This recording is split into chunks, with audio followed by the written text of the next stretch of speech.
திமுக ஆட்சியில நெல்லுக்கு கரும்புக்கு விலை அதுவும் கொடுக்கல. நெசவாளர் நலன் சொன்னாங்க, நெசவாளர் விசைத்தறி அப்படியே மறந்துட்டாங்க. நீங்க நெசவாளரும் விசைத்தறியும் நலிவடைந்து விட்டது இந்த ஆட்சியில. அண்ணா திமுக ஆட்சிக்கு வந்தா விசைத்தறியும் அந்த கைத்தறியும் மீண்டும் புத்துயிர் பெறுவதற்கு உண்டான நடவடிக்கை அண்ணா திமுக அரசு எடுக்கும்.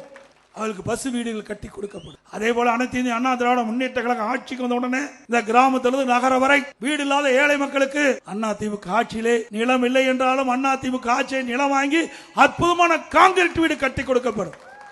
இப்பொழுது கட்டுகின்ற வீடு மாடி இல்ல, பல லட்சம் மதிப்புள்ள அற்புதமான தரமான வீடு நம்முடைய ஏழை மக்களுக்கு கட்டி கொடுக்கப்படும், பட்டியல மக்களுக்கு கட்டி கொடுக்கப்படும். அதே போல ஒவ்வொரு தீபாவளி வருகின்ற பொழுதும் நம்முடைய தாய்மார்களுக்கும் சகோதரிகளுக்கும் சிறப்பான அற்புதமான சேலை உங்களுக்கு வழங்கப்படும். தீபாவளி என்று ஒவ்வொரு தீபாவளியும் வழங்கப்படும்.